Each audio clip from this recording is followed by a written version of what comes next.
I told him to forgive his brother's affair. He disowned me instead. My son got married without us after I minimized his pain. I chose my son's bully over him. Karma hit me hard. He cut contact after I told him to get over the betrayal. I had a 7-month affair with my husband's brother. Got caught. Then told my husband to forgive him because family forgives family. He looked at me like I was a stranger. Kicked me out that night. Filed for divorce within a week. Got primary custody of our 16-year-old son. Our 19-year-old chose to never speak to me again. That was 3 months ago. I'm 45 years old, living in my sister's spare bedroom, working at Target, and I haven't seen my sons in 6 weeks. My name is Jennifer. I destroyed a 22-year marriage for a man who blocked my number the day I got kicked out. Let me tell you exactly how I got here. It started at Ryan's divorce party. Yes, divorce party. That should have been my first warning. Ryan was my husband David's younger brother. The fun one. The spontaneous one.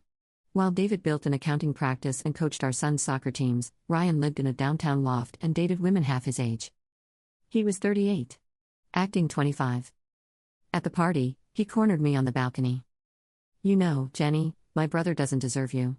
You're way too interesting for his boring life." I was 45 and felt invisible. My friends were posting thirst traps on Instagram. Getting divorced. Having affairs.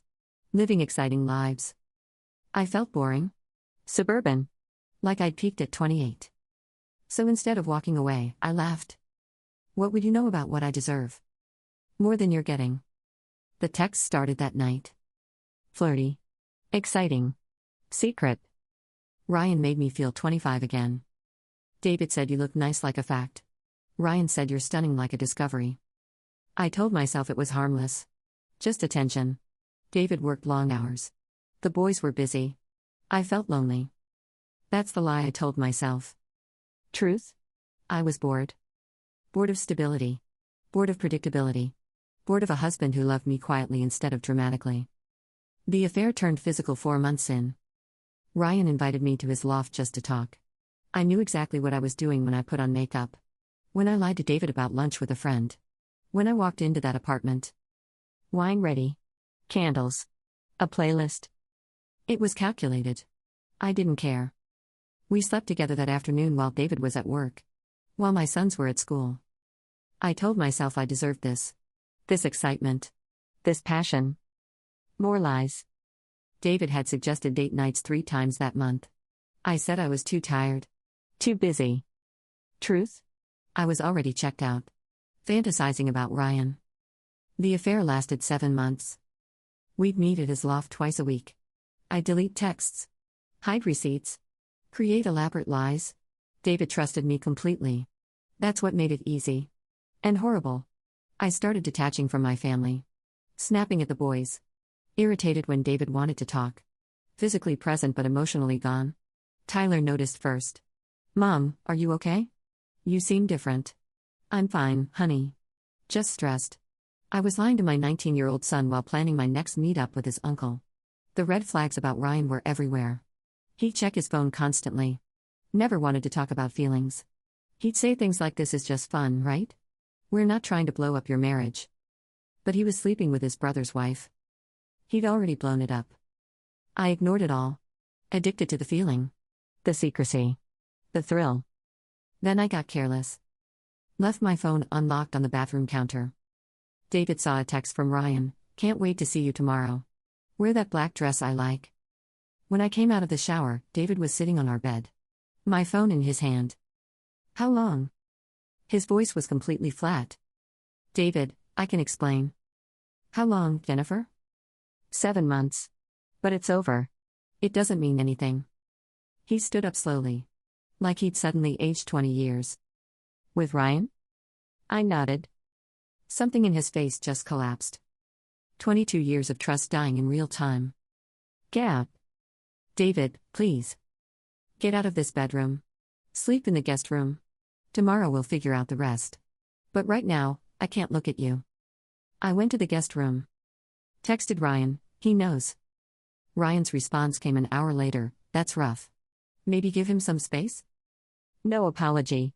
No plan. No accountability. Just a casual suggestion. That's when I started to realize Ryan had never cared about me. I was just an ego boost. A conquest. The ultimate disrespect to his successful older brother. The next morning, David was gone. Left a note, staying at a hotel. Don't contact me. I need time. I called him 30 times. He didn't answer once. I drove to his office. His secretary said he'd taken a leave of absence. I panicked. Called his mother. What did you do to my son? Her voice was ice. It was a mistake. I need to talk to him. He told me everything. About you and Ryan. How could you do this to him? To your boys? I want to fix this. There's nothing to fix. You broke it. Completely. She hung up. The boys came home from school that afternoon. Tyler looked at me. Where's Dad? He's staying somewhere else for a few days. We had a fight. About what? I couldn't tell him. Couldn't say the words. Mason was standing there too. Confused. Picking up on the tension. Adult stuff. It'll be fine. More lies. It would never be fine again. David came home 3 days later. His face was different. Harder. Older. We need to talk. Boys, go to your rooms. Tyler and Mason looked terrified but obeyed. David sat across from me at the kitchen table. The same table where we'd had thousands of family dinners. Where the boys did homework. Where we planned vacations.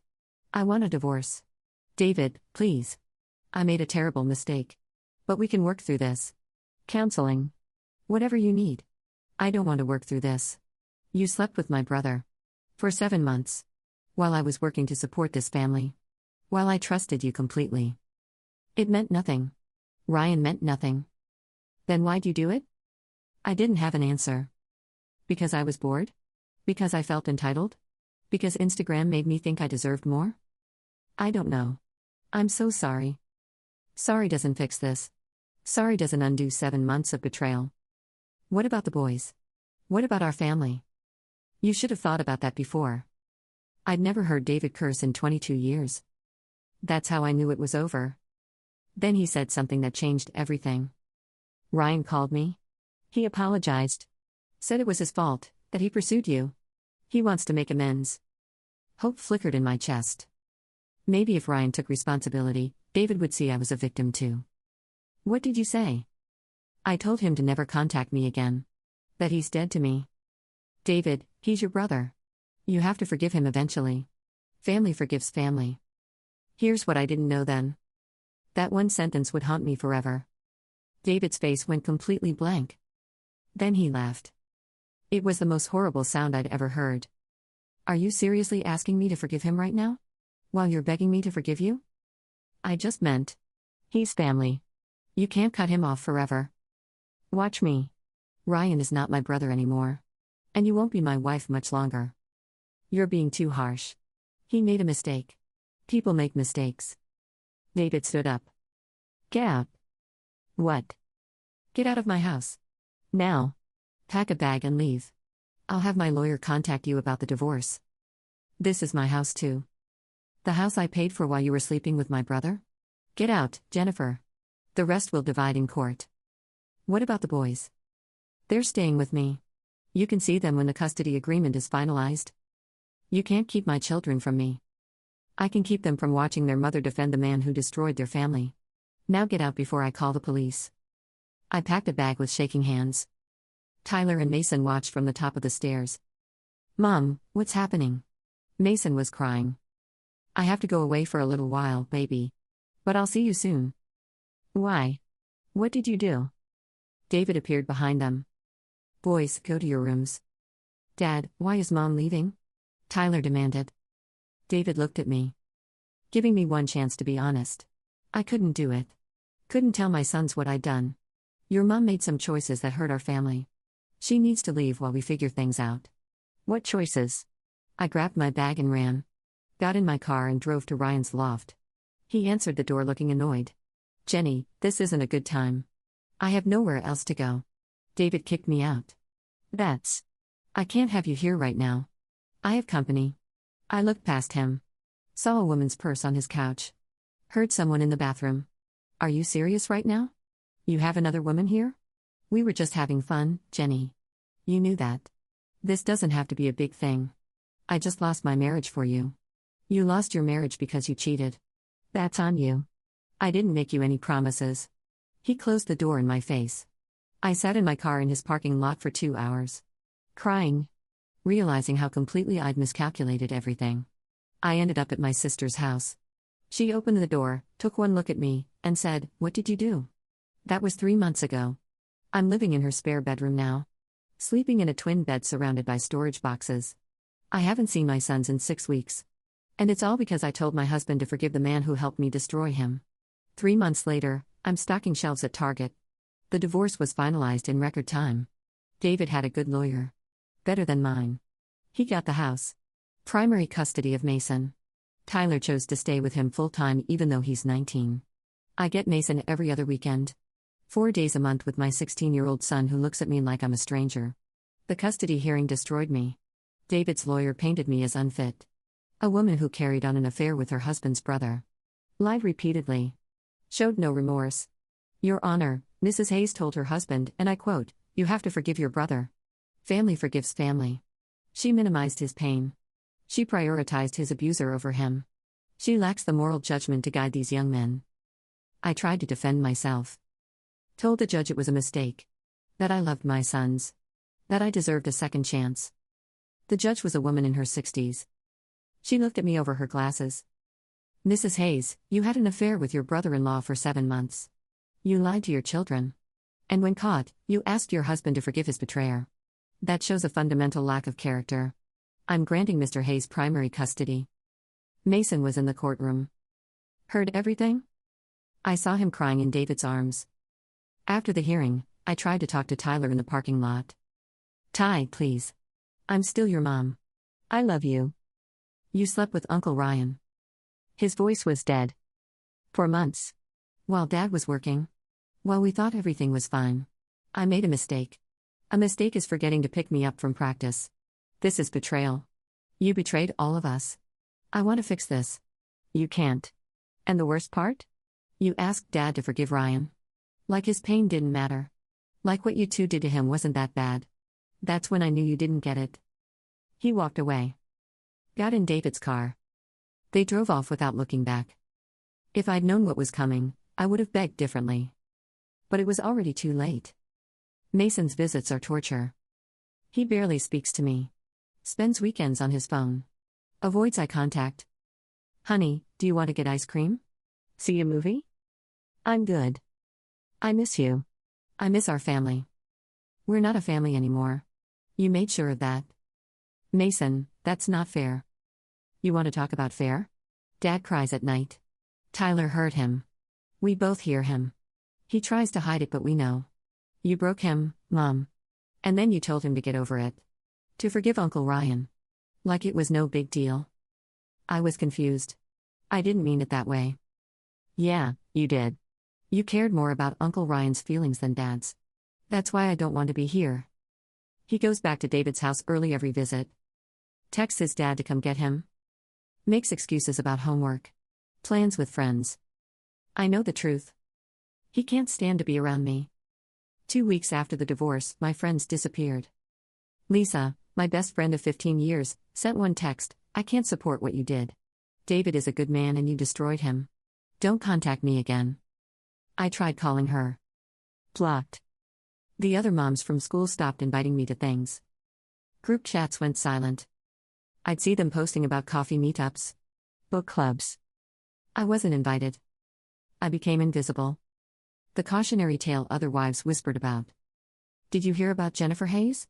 Had an affair with her brother-in-law? Can you imagine? 6 weeks after the divorce, I lost my job. I worked at a small marketing firm. David's cousin worked there too. Word spread. The atmosphere became toxic. My boss called me in. "Jennifer, I think it's best if we part ways. The environment here has become uncomfortable. You're firing me because of my personal life? I'm letting you go because your presence is affecting team morale. Here's 2 weeks severance. 2 weeks pay to rebuild my entire life." I applied to dozens of jobs. Got interviews. Then they'd Google my name. Jennifer Hayes affair. Jennifer Hayes brother-in-law. Jennifer Hayes' divorce. The court records were public. The details everywhere. No one called back. I'm working at Target now. Stocking shelves. Wearing a red vest. Making $15 an hour. Last week, a woman from my old neighborhood came through my checkout line. Saw me scanning items. Bagging groceries. Her face went through confusion. Recognition. Then disgust. Jennifer? You work here now? Yes. Just for now. She didn't say anything else. Just paid and left. But I saw her on her phone in the parking lot. Probably texting everyone we knew. David's family cut me off completely. His mother won't speak to me. His father blocked my number. His sister posted on Facebook, "Blood doesn't make you family. Loyalty does." Some people don't understand that until it's too late. I knew it was about me. 37 people liked it. Ryan disappeared the day David kicked me out. I tried contacting him a few times in the early weeks. Needed someone to validate my choices. To tell me it wasn't all for nothing. He never responded. Blocked my number after the 5th text. I saw on Instagram he's dating someone new. A 26-year-old yoga instructor. She doesn't know what he is. Doesn't know he destroys families for fun. Then it gets worse. 6 weeks ago, Tyler got engaged. Posted photos on Instagram. Beautiful girlfriend. Huge smile. Surrounded by family and friends. David was in every photo. Mason. David's parents. His sister. His friends. I wasn't there. Wasn't invited. Didn't even know it was happening. I called Tyler. He actually answered this time. "Ty, congratulations. I saw the photos. She's beautiful. Thanks. I wish I could have been there." Long silence. Then, "Mom, you're not going to be at the wedding either." My heart stopped. "What?"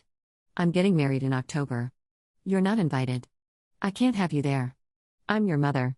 You stopped being my mom when you chose Uncle Ryan over Dad. When you minimized what they did to him. When you made it clear family loyalty meant protecting the person who hurt us, not the one who needed protection. Please, Tyler. I'll do anything. I've changed. I've learned. It's too late. I can't trust you. Mason can't trust you. Dad definitely can't trust you. And I'm not bringing that energy into the most important day of my life. Can I at least meet her? Your fiancé? She knows about you. About what you did. She doesn't want to meet you." He hung up. That's when everything collapsed. I won't be at my son's wedding. Won't meet my future daughter-in-law. Won't be in the family photos. David will walk Tyler down the aisle. We'll give the father of the groom speech. We'll dance with his son and celebrate this milestone.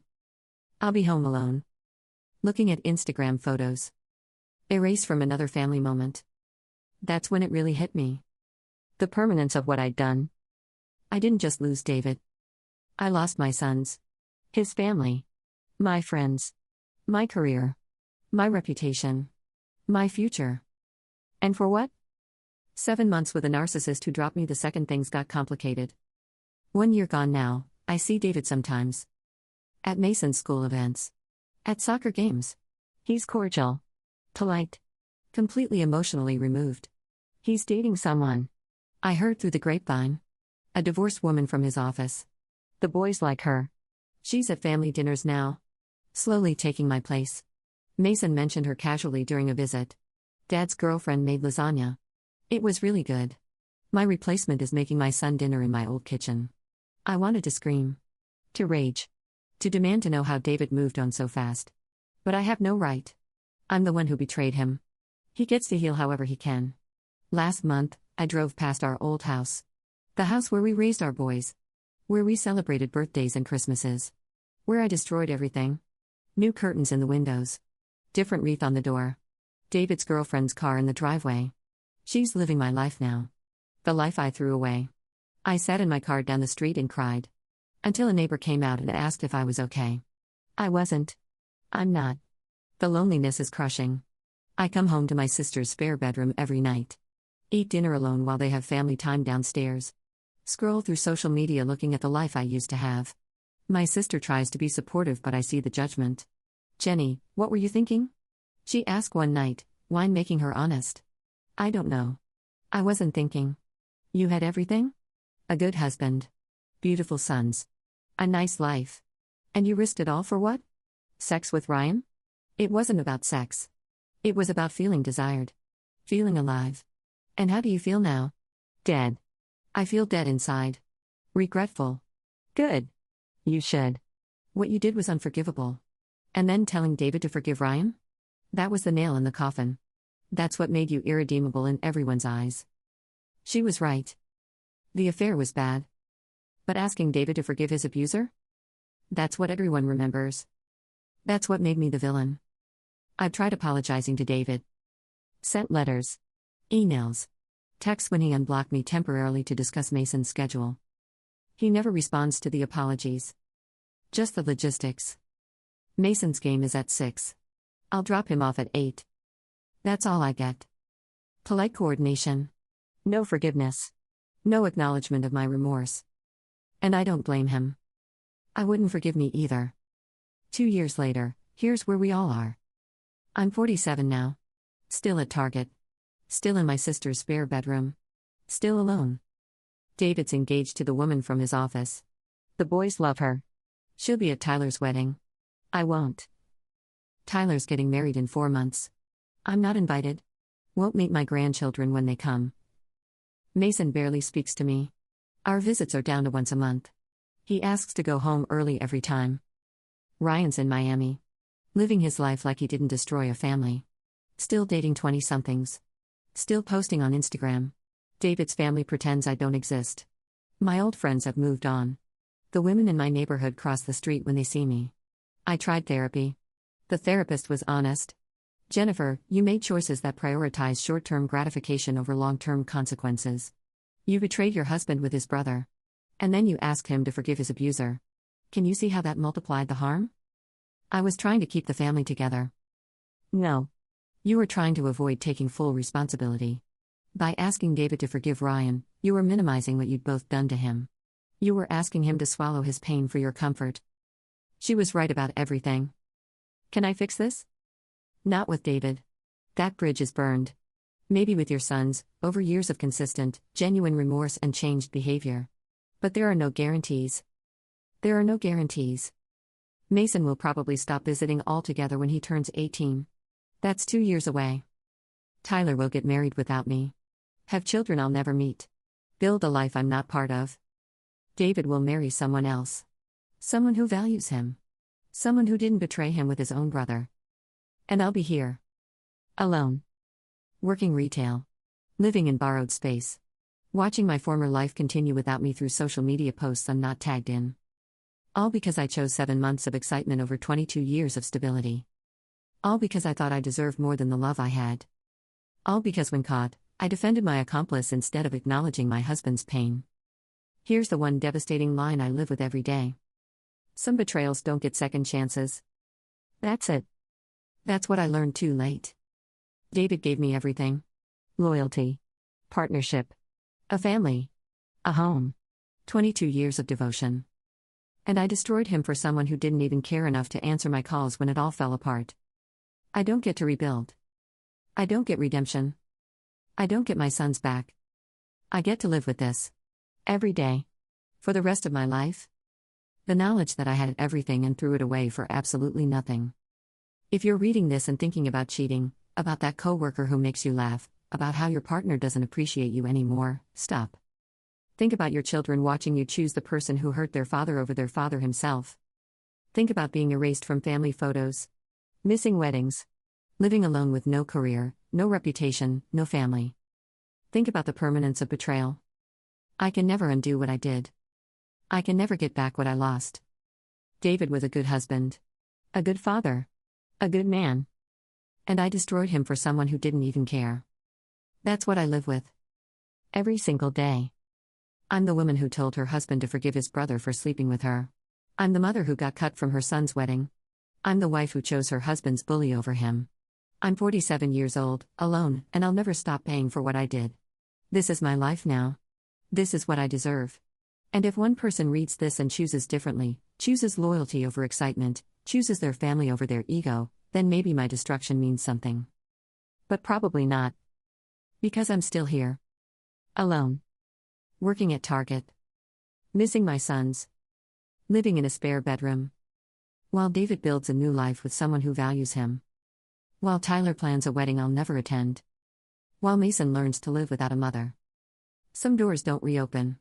Some bridges stay burned. Some betrayals never heal. That's the price. And I'll pay it forever.